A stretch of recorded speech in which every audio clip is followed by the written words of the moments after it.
friends, aujourd'hui on se retrouve pour une vidéo qui m'a été beaucoup demandée depuis longtemps. C'est des mythes sur les enfants bilingues, sur le fait d'apprendre une deuxième langue à votre enfant. Si vous ne l'avez pas encore vu, j'ai déjà fait une vidéo, je vous fais mes top recommandations pour des livres pour les enfants si vous aimeriez qu'ils soient bilingues en anglais. Et je vous ai également fait une vidéo où je vous explique comment nous on a choisi d'apprendre à nos enfants d'être bilingues. Et on va commencer tout de suite. Numéro 1, c'est un mythe dont j'entends souvent parler. Dans mes commentaires, il y a plein de gens qui le croient, c'est qu'il faut être parfaitement bilingue, de parler sans accent pour apprendre une deuxième langue à votre enfant.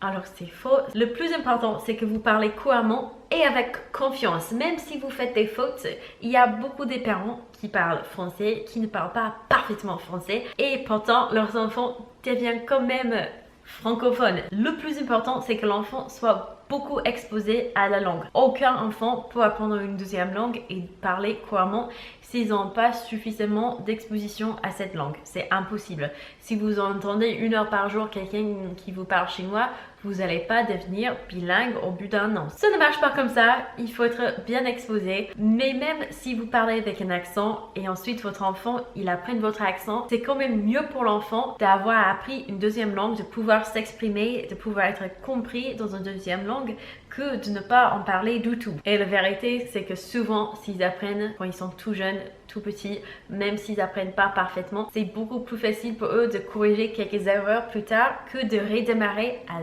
zéro et apprendre une langue sans avoir aucune connaissance précédente. Et je dis tout le temps aux gens, même si vous apprenez que 5 mots à votre enfant, c'est 5 mots qu'il ou elle n'aura pas besoin d'apprendre plus tard. Ça serait déjà ça d'acquis et franchement on a tous souffert je crois dans les cours de langue et on comprend tous que parfois ça peut être plus facile si on a déjà eu un petit boost même si on n'a pas appris à parler parfaitement. Numéro 2, si un enfant est exposé à 2 langues, ils vont automatiquement toujours devenir bilingues.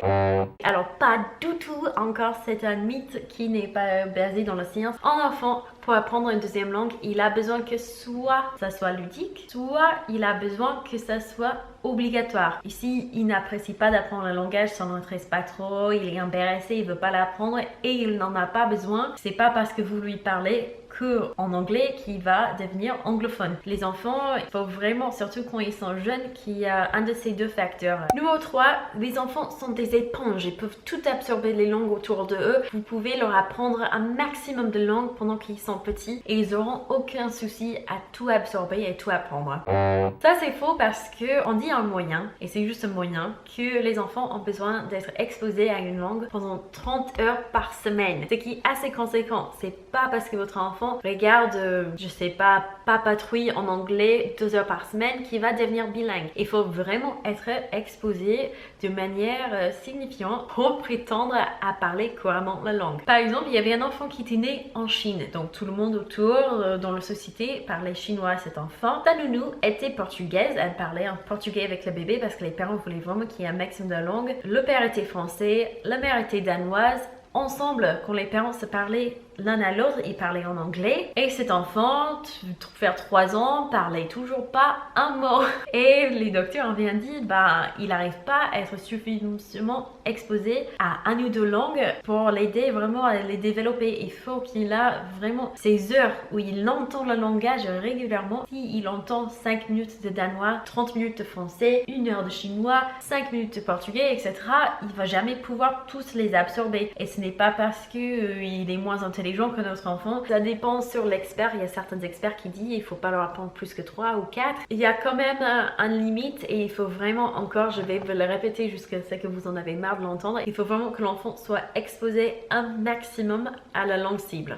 Vous pouvez juste leur poser devant les dessins animés et ils vont devenir bilingues. Le langage, surtout quand on est tout petit, est vraiment un acte social. On l'apprend grâce un peu à la société et l'interaction avec les autres. C'est plus important, même si vous parlez mal la langue, d'interagir avec votre enfant que juste de le parler parfaitement 30 heures dans la semaine. Le plus que c'est interactif, le mieux que leur petit cerveau justement va l'absorber. Donc oui, ils peuvent apprendre le vocabulaire, leur mettre les dessins animés dans la langue cible, c'est beaucoup mieux que rien. Mais pour que ça soit facile pour eux de l'apprendre, il faut cette petite pièce d'interaction. Ça c'est super important pour le développement des tout petits. Pour tout d'ailleurs, pour les tout petits, pour apprendre quoi que ce soit, souvent l'interaction c'est la réponse.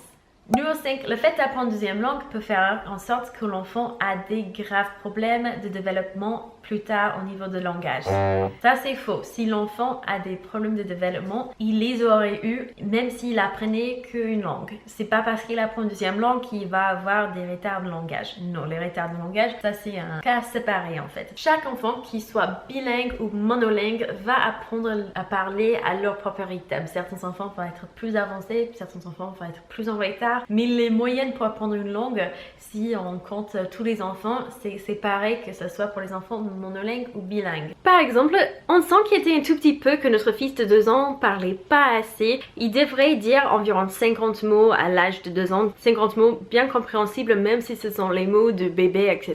ou des mots qui sont un peu modifiés, mais tant que les parents comprennent, ça compte. Et donc on a fait une petite liste. On a fait une liste de tous les mots qu'il sait dire et ça s'avère que c'est un peu plus que les 50 qui sont en moyenne, on va dire. De toute manière, les enfants, chacun apprend leur propre rythme. Mais comme il est bilingue, on avait l'impression que c'était moins. Alors que parfois, c'était juste qu'il sait très bien 50 mots, mais certains mots, c'était le même mot. Par exemple, merci et thank you, hello et bonjour. Donc, il savait les différents mots. Si on compte chaque mot entre les deux langues, ça fait bien plus que 50. Et on trouvera cette même phénomène de partout chez les enfants bilingues. C'est complètement normal. Ils vont peut-être dire 25 mots en anglais et 25 mots en espagnol. Vice versa, ça peut être 10 mots en français alors qu'ils parlent 40 en anglais. Donc pas de soucis, c'est complètement normal. Mais je dirais également, si jamais vous avez des soucis, d'aller consulter plus tôt plutôt que plus tard, au cas où il y a vraiment un problème avec le développement de langage de l'enfant. On sait jamais. Par contre, ce qui est vrai, c'est que parfois les enfants bilingues, ils prennent un peu plus de temps de parler couramment et c'est juste parce qu'ils sont en train d'absorber 2 fois plus de vocabulaire. Mais ce n'est pas du tout un retard de développement, ce n'est pas du tout un problème parce qu'ils se rattrapent assez rapidement. Numéro 6, c'est que certaines langues ont plus de valeur que d'autres langues. Alors, en tant que quelqu'un qui apprenne l'anglais à ses enfants, tout le temps je leur parle qu'en anglais et du coup même si on est en public, et j'ai très souvent les commentaires hyper positive, genre ah ouais c'est trop bien, comme ça ils vont être bilingues. Et comme l'anglais c'est un langage qui est bien vu, qui est populaire en ce moment, les gens ils sont très contents, ils trouvent que ça va être un bonus, un grand plus pour eux. Mais ça arrive qu'il y a des langues qui sont moins bien vues dans la société et les gens vont juger plus ces familles. Par exemple, aux États-Unis, souvent il y a des parents quand ils voient qu'une famille mexicaine apprend l'espagnol à leur enfant en public, ils vont dire ah punaise, là ça va leur tout confondre, il va arriver à l'école, ils ne sauront même pas parler anglais, ils vont avoir des problèmes pour s'intégrer dans la société et tout, c'est vraiment pas cool pour l'enfant, bref blablabla. J'ai beaucoup de mal à filmer cette partie de la vidéo. Je me suis répété au moins 20 fois, donc je vais juste le dire comme c'est, sans prendre les pincettes. C'est qu'il y a beaucoup de racisme qu'on se rend même compte qui est derrière les langues. Par exemple, des personnes ils vont me voir en train de parler en public avec mes enfants et en anglais, ils vont dire ah oui c'est super pour les enfants, comme ça ils vont être bilingues, ça va être plus facile pour eux plus tard, etc. Et peut-être ils vont voir une famille des origines maghrébines qui sont en train de parler une deuxième langue à leur enfant en public et ils vont dire à cette même famille oh non mais ils vont jamais s'intégrer s'ils continuent à parler comme ça, il va avoir des retards quand il va à l'école, il va jamais apprendre le français, gna. Et ce sont les stéréotypes qui sont associés malheureusement avec les langues alors que c'est complètement faux. Peu importe le deuxième langue que votre enfant apprend, il est toujours autant capable d'apprendre la langue de là où il habite. Les enfants, ils ont toujours cette capacité, peu importe la langue, et le fait de parler l'anglais, espagnol, chinois, japonais, etc. Peu importe la deuxième langue que votre enfant va apprendre, ça va leur apporter énormément de positifs, énormément d'avantages dans la vie plus tard, même si c'est une langue qui est peut-être moins courante qu'une autre, c'est pas important. L'important c'est cette partage de culture, cet apprentissage d'une deuxième langue qui va leur faciliter d'ailleurs l'apprentissage d'une troisième langue plus tard dans leur vie. Et numéro 7, il faut être intelligent pour devenir bilingue.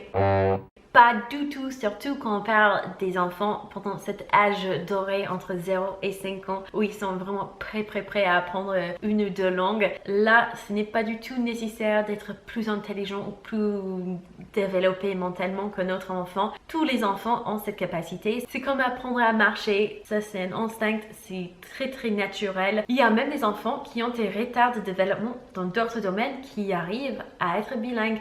Par exemple, les enfants qui ont la trisomie, ils ont des retards dans d'autres domaines, Mais s'ils sont dans un environnement où ils sont obligés de devenir bilingues parce que ça fait partie de leur quotidien, ils peuvent devenir bilingues. Le plus que le temps passe et plus qu'on étudie dans ce domaine, on se rend compte que les enfants sont absolument nés avec cette capacité d'être bilingues. Bien sûr, il peut y avoir des retards de développement de langage qui sont particuliers à l'enfant, mais je parle globalement de comment l'être humain est traditionnellement construit.